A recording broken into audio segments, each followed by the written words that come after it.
Hello viewers, অচিতদার free coaching চ্যানেলে তোমাদের সকলকে স্বাগত জানাই। আজকের এই ভিডিওতে তোমরা যারা ক্যালকাটা ইউনিভার্সিটিতে বিএ হিস্ট্রি অনার্সে থার্ড সেমিস্টারে পড়ছো, তোমাদের যে ACC3 পেপারটি রয়েছে, এই পেপারটির একটি ইম্পর্টেন্ট 30 নম্বরের প্রশ্ন। সম্প্রতি তোমার দেখা পুরস্কার বিজয়ী বাংলা সিনেমা সম্পর্কে একটি প্রতিবেদন লেখো। তো তোমাদের 30 নম্বরের এই প্রশ্নটি পরীক্ষায় আসবেই, এটা 100% কমন বলা যায়। এছাড়া তোমরা একটি জাতীয় উৎসব হিসেবেও দুর্গা উৎসব প্রশ্নটিও পড়তে পারো। এর আগের একটি ভিডিওতে আমি দুর্গা উৎসবের উপরে কিন্তু তোমাদের অ্যান্সারটি দিয়েছিলাম। এখন বাংলা সিনেমা সম্পর্কেও প্রশ্ন আসবে। তো তোমরা এই বাংলা সিনেমা হিসেবে তোমরা সত্যজিৎ রায় পরিচালিত পথের পাঁচালী এই সিনেমাটির উপরে প্রতিবেদন লিখবে, কারণ এই সিনেমাটি জাতীয় এবং আন্তর্জাতিক স্তরে প্রায় 18টি পুরস্কার লাভ করেছে। তাই এর উপরে আর কোনো জাতীয় পুরস্কার প্রাপ্ত কোনো সিনেমা আপাতত বাংলা ইন্ডাস্ট্রিতে নেই। তাই তোমরা এই প্রশ্নের ক্ষেত্রে মানে বাংলা সিনেমার ক্ষেত্রে পুরস্কার বিজয়ী এখানে পথের পাঁচালীর উপরে লিখবে। তো দেখো কিভাবে তোমরা অ্যান্সারটা লিখবে, আমি লাইন টু লাইন বলে দিচ্ছি, তোমাদের একটু সুবিধা হবে। সম্প্রতি আমার দেখা পুরস্কার বিজয়ী বাংলা সিনেমাটি হলো সত্যজিৎ রায় পরিচালিত পথের পাঁচালী। সত্যজিৎ রায়ের পথের পাঁচালীকেই ভারতীয় সিনেমার ইতিহাসে এখনো পর্যন্ত সেরা সিনেমা বলে চিহ্নিত করেছেন বিশেষজ্ঞরা। বিভূতিভূষণ বন্দ্যোপাধ্যায়ের উপন্যাস অবলম্বনে 1955 খ্রিস্টাব্দে সত্যজিৎ তার প্রথম ছবিটি তৈরি করেন। পথের পাঁচালী সেই সময়ের ভারতীয় ছবির যাবতীয় ব্যাকরণ থেকে বেরিয়ে এসে অন্য ধারায় নির্মিত হয়। এই ছবির মাধ্যমেই নিও রিয়ালিজম এর জগতে পা রাখে ভারতীয় সিনেমা। সত্যজিৎ রায় তার এই অনবদ্য সিনেমাটি নির্মাণের জন্য আন্তর্জাতিক স্বীকৃতি লাভ করেন। অপুত্রয়ী চলচ্চিত্র ধারাবাহিকের প্রথম চলচ্চিত্র পথের পাঁচালীতে এর মুখ্য চরিত্র অপুর শৈশবকে কেন্দ্র করে বিংশ শতাব্দীর 20-এর দশকের বাংলার এই একটি প্রত্যন্ত গ্রামের জীবনধারা চিত্রায়িত করা হয়েছে। প্যারা করে দেখো, পথের পাঁচালী চলচ্চিত্রটি নির্মাণের জন্য প্রয়োজনীয় অর্থের সমস্যা থাকায় নির্মাণ কার্য ব্যাহত হয় এবং দীর্ঘ 3 বছর পর তা সম্পূর্ণ হয়। অল্প নির্মাণ ব্যয়ে অপেশাদার অভিনেতা ও অনভিজ্ঞ শিল্পীদের নিয়ে এই চলচ্চিত্র নির্মিত হয়। সেতারবাদক রবিশঙ্কর ভারতীয় শাস্ত্রীয় সঙ্গীতের রাগ ব্যবহার করে চলচ্চিত্রের সঙ্গীতাবহ সৃষ্টি করেন। এই সিনেমাটিতে সুব্রত মিত্র চিত্রগ্রহণ ও দুলাল দত্ত সম্পাদনার দায়িত্বে ছিলেন। 1955 খ্রিস্টাব্দের 3রা মে নিউ ইয়র্ক শহরের মিউজিয়াম অব মডার্ন আর্টের একটি প্রদর্শনীতে চলচ্চিত্রটি মুক্তি পায় ও পরে সেই বছরই কলকাতা শহরে মুক্তি লাভ করলে দর্শকদের প্রশংসা লাভ করে। সমালোচকরা চলচ্চিত্রটিতে প্রদর্শিত বাস্তবতাবাদ, মানবতা ও গুণমানকে প্রশংসা করলেও অনেকেই এর মন্থর লয়কে চলচ্চিত্রটির খামতি বলে মনে করেন। অপুর জীবন সত্যজিৎ রায়ের অপরাজিত 1956 এবং অপুর সংসার 1959 নামক অপু ত্রয়ী চলচ্চিত্র ধারাবাহিকের পরবর্তী 2টি চলচ্চিত্রে দেখানো হয়। পথের পাঁচালী ভারতীয় চলচ্চিত্র জগতের সামাজিক বাস্তবতার উপর ভিত্তি করে সমান্তরাল চলচ্চিত্রের ধারা তৈরি করে। স্বাধীন ভারতের নির্মিত পথের পাঁচালী ছিল প্রথম চলচ্চিত্র যা আন্তর্জাতিক মনোযোগ টানতে সক্ষম হয়। চলচ্চিত্রটি 1955 সালে শ্রেষ্ঠ চলচ্চিত্র বিভাগে জাতীয় চলচ্চিত্র পুরস্কার, 1956 সালে কান চলচ্চিত্র উৎসবে শ্রেষ্ঠ মানবিক দলিল পুরস্কার সহ বহু পুরস্কার লাভ করে, যার ফলে সত্যজিৎ রায়কে ভারতের সর্বশ্রেষ্ঠ চলচ্চিত্র নির্মাতাদের মধ্যে একজন বলে গণ্য করা হয়। এছাড়াও এই চলচ্চিত্রটিকে প্রায় সর্বকালের সেরা চলচ্চিত্রের তালিকায় দেখা যায়। প্যারা করে বিংশ শতাব্দীর 20-এর দশকে নিশ্চিন্তিপুর নামক বাংলার এক প্রত্যন্ত গ্রামাঞ্চলে অপু অর্থাৎ সুবীর বন্দ্যোপাধ্যায় ও তার পরিবারের জীবনযাত্রার কথাই পথের পাঁচালী ছবির মুখ্য বিষয়। অপুর বাবা পুরোহিত হরিহর রায় অর্থাৎ কানু বন্দ্যোপাধ্যায় নিশ্চিন্তপুরের পৈতৃক ভিটে তার নাতি বৃহৎ পরিবার নিয়ে বসবাস করেন। তিনি পেশায় পুরোহিত, আয় সামান্য, লেখাপড়া জানেন, তাই কিছু ভালো যাত্রাপালা লিখে অধিক উপার্জনের স্বপ্ন দেখেন।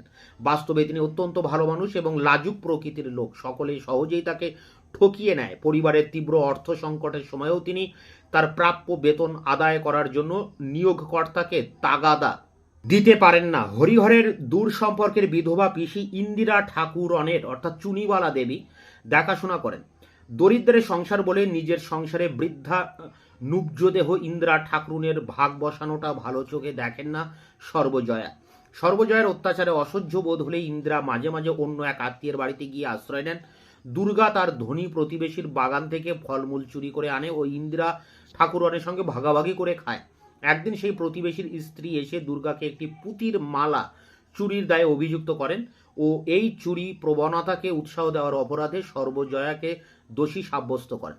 প্যারা করে ভাই বোন অপু ও দুর্গার মধ্যে খুব ভাব। দুর্গা দিদি সেও মায়ের মতোই অপুকে ভালোবাসে, তবে মাঝে মধ্যে তাকে খেপিয়ে তুলতেও ছাড়ে না। তারা কখনো কখনো চুপচাপ গাছতলায় বসে থাকে, কখনো মিঠাইওয়ালার পিছু পিছু ছোটে, কখনো ভ্রাম্যমান বায়োস্কোপওয়ালার বায়োস্কোপ দেখে বা যাত্রাপালা দেখে। সন্ধ্যাবেলা দুজনে দূরাগত ট্রেনের বাঁশি শুনতে পেয়ে আনন্দ পায়। একদিন তারা বাড়িতে না বলে অনেক দূরে চলে আসে ট্রেন দেখবে বলে।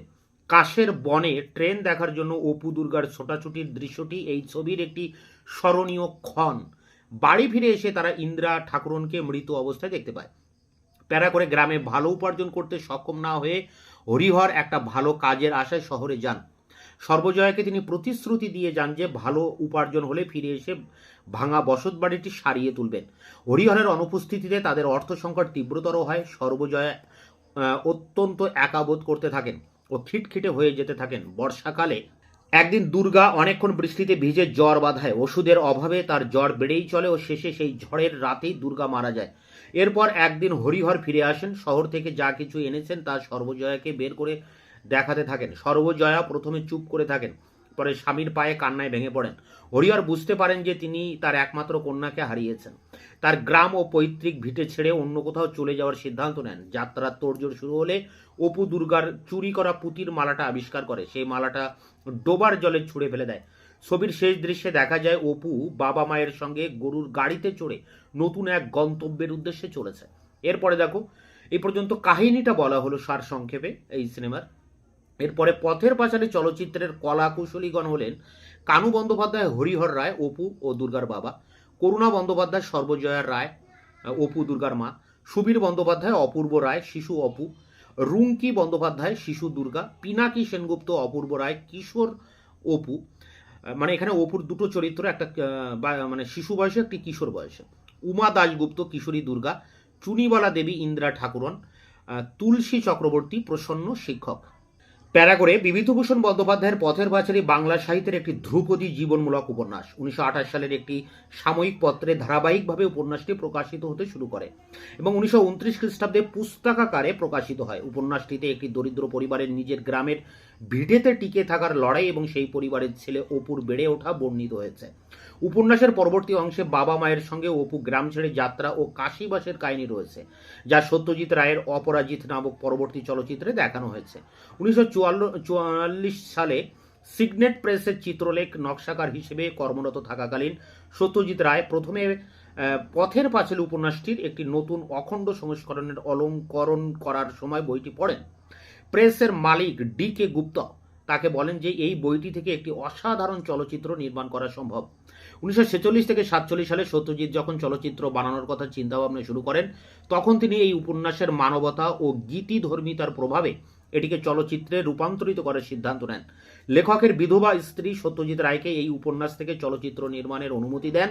চুক্তিটি নামেমাত্র ছিল, কোনো অর্থ প্রদান করা হয়নি। প্যারা করে ছবি নির্মাণের জন্য পথের পাঁচালী চলচ্চিত্রের কোনো চিত্রনাট্য লেখা হয়নি। সত্যজিৎ রায়ের আঁকা ছবি ও টিকাগুলি থেকে এই চলচ্চিত্র নির্মিত হয়। তিনি 1950 খ্রিস্টাব্দে লন্ডনের উদ্দেশ্যে সমুদ্র যাত্রার সময় এই সকল চিত্রনাট্যগুলি লেখেন। অপুর পাঁচালী বইতে সত্যজিৎ লিখেছেন যে তিনি চলচ্চিত্রের প্রয়োজনে উপন্যাসের বেশ কিছু চরিত্রকে সরিয়ে দিয়েছিলেন ও গল্পটিতে কিছু রদবদল করিয়েছিলেন। চলচ্চিত্রের অপু ও দুর্গা ট্রেন দেখার জন্য দৌড়ানোর দৃশ্যটি উপন্যাসে নেই। বর্ষায় ভিজে প্রচণ্ড জ্বর বাঁধিয়ে দুর্গার মৃত্যু ঘটে বলে চলচ্চিত্রে দেখানো হলেও উপন্যাসে মৃত্যুর কারণ অজানাই রাখা হয়েছে। হরিহর রায়ের পরিবারের গ্রাম ত্যাগ দিয়ে চলচ্চিত্র শেষ হলেও উপন্যাস সেইভাবে শেষ হয়নি। প্যারা করে পথের পাঁচালী চলচ্চিত্র নির্মাণ হওয়ার আগেই কানু বন্দ্যোপাধ্যায় বাংলা চলচ্চিত্র জগতের একজন প্রতিষ্ঠিত অভিনেতা ছিলেন। সত্যজিতের বন্ধু পত্নী করুণা বন্দ্যোপাধ্যায় ভারতীয় গণনাট্য সংঘের একজন অপেশাদার অভিনেত্রী ছিলেন। দুর্গার ভূমিকায় অভিনয় করার পূর্বে উমা দাশগুপ্ত কয়েকটি নাটকে অভিনয় করেছিলেন। অপুর চরিত্রে অভিনয় করার জন্য সত্যজিৎ 5 থেকে 7 বছরের শিশুর সন্ধানে সংবাদপত্রে বিজ্ঞাপন দেন, কিন্তু কোনো বিজ্ঞাপন মারফত আসা কোনো ছেলেকেই তার পছন্দ হয়নি। কিন্তু সত্যজিতের স্ত্রী বিজয়া রায় তাদের বাড়ির কাছে সুবীর বন্দ্যোপাধ্যায় নামে একটি ছেলেকে লক্ষ্য করেন এবং অবশেষে অপুর চরিত্রে অভিনয়ের জন্য তাকেই পছন্দ করেন। ইন্দিরা ঠাকুরনের চরিত্রে অভিনয়ের জন্য সত্যজিৎ কলকাতার নিষিদ্ধ পল্লী থেকে চুনিবালা দেবী নামক একজন পুরাতন নাট্য অভিনেত্রীকে খুঁজে বের করেন। অন্যান্য বিভিন্ন অনুল্লেখ্য চরিত্রে বড়াল গ্রামের বাসিন্দারা অভিনয় করেন। প্যারা করে চলচ্চিত্রটির চিত্রগ্রহণ শুরু হয় 1952 27 অক্টোবর। প্রধান চিত্র ধারণের জন্য কলকাতার নিকটবর্তী বড়াল গ্রামটিকেই চিহ্নিত করা হয়েছিল এবং রাতের দৃশ্যগুলি স্টুডিওতে ধারণ করা হয়েছিল। কলাকুশলীদের মধ্যে কয়েকজন প্রথমবারের মতো কাজ করছিলেন, তার মধ্যে সত্যজিৎ রায় নিজে এবং চিত্রগ্রাহক সুব্রত মিত্র, যিনি এর পূর্বে কখনো চলচ্চিত্রের ক্যামেরা চালাননি। শিল্প নির্দেশক বংশী চন্দ্রগুপ্তের পেশাদারী অভিজ্ঞতা ছিল, যিনি লা ফ্লোভ চলচ্চিত্রে যা রনোয়ারের সঙ্গে কাজ করেছিলেন। এই চলচ্চিত্রের পর মিত্র ও চন্দ্রগুপ্ত দুজনেই তাদের নিজ নিজ পেশায় প্রতিষ্ঠা লাভ করেছিলেন। চলচ্চিত্রটির আনুমানিক নির্মাণ ব্যয় ছিল 70,000 টাকা। রানা দত্ত নামে একজন প্রযোজক দৃশ্য ধারণ চালু রাখার জন্য অর্থ ব্যয় করেন, কিন্তু তার কয়েকটি চলচ্চিত্র ব্যবসায়িকভাবে ব্যর্থ হওয়ায় তিনি অর্থ প্রদান বন্ধ করে দেন। সত্যজিৎ রায়কে তাই আরও কিছু দৃশ্য ধার করতে হয়। তহবিল সংগ্রহের জন্য তিনি গ্রাফিক্স নকশাবিদ হিসেবে তার কাজ চালিয়ে যান, তার জীবন বীমা পলিসি বন্ধক রাখেন এবং তার গ্রামোফোনের রেকর্ডের সংগ্রহ বিক্রি করে দেন। এরপর অল্প অল্প করে চিত্রগ্রহণ চলতে থাকে। 3টি অভূতপূর্ব বিষয় চলচ্চিত্রটিকে রক্ষা করেছিল। এক, অপুর কণ্ঠ ভাঙেনি। 2, বড় হয়ে যায়নি। 3, ইন্দিরা ঠাকুরন মারা যায়নি। এরপরে দেখো, পশ্চিমবঙ্গের মুখ্যমন্ত্রী বিধানচন্দ্র রায়কে সত্যজিৎ রায়ের মায়ের একজন প্রভাবশালী বন্ধু এই চলচ্চিত্র নির্মাণে সহায়তার জন্য অনুরোধ করেন। মুখ্যমন্ত্রী এতে এগিয়ে আসেন এবং সরকারি সহায়তার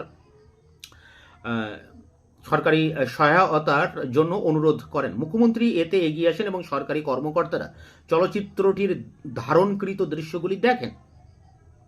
পশ্চিমবঙ্গ সরকার প্রচারণা বিভাগ চলচ্চিত্রটির নির্মাণের ব্যয়ের পরিমাণ মূল্যায়ন করেন এবং ঋণ অনুমোদন করেন, যাতে কিস্তিতে প্রদত্ত এই ঋণ দিয়ে সত্যজিৎ রায় নির্মাণ কাজ শেষ করতে পারেন।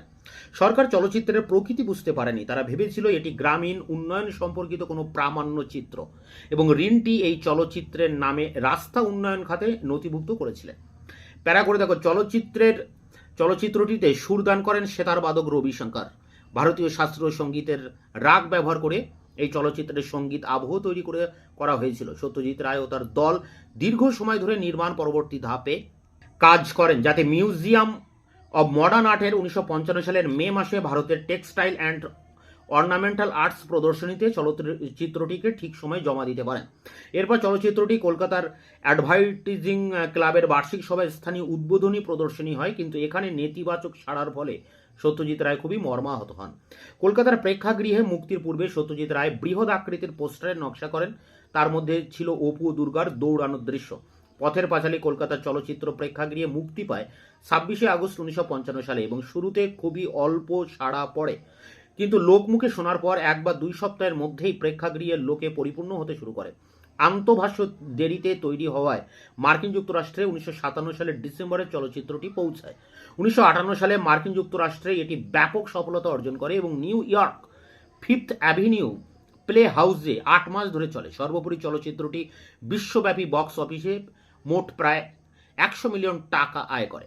এরপরে দেখো শেষ প্যারা, ভারতের চলচ্চিত্রটি ভূয়সী প্রশংসা লাভ করে। দ্য টাইমস অফ ইন্ডিয়া লেখে, অন্য কোনো ভারতীয় চলচ্চিত্রের সঙ্গে তুলনা বাতুলতা মাত্র। পথের পাঁচালী একটি বিশুদ্ধ চলচ্চিত্র। 1990-এর দশকে একাডেমি ফিল্ম আর্কাইভের সহযোগিতায় মার্চেন্ট আইভরি প্রোডাকশন ও সনি পিকচার্স ক্লাসিক্স এই চলচ্চিত্রের মুদ্রণ সংরক্ষণের প্রকল্প গ্রহণ করে। 1953 সালে চলচ্চিত্রটি কান চলচ্চিত্র উৎসবে প্রেরণ করা হয় এবং ওই উৎসবের শ্রেষ্ঠ মানবিক দলিল পুরস্কার লাভ করে।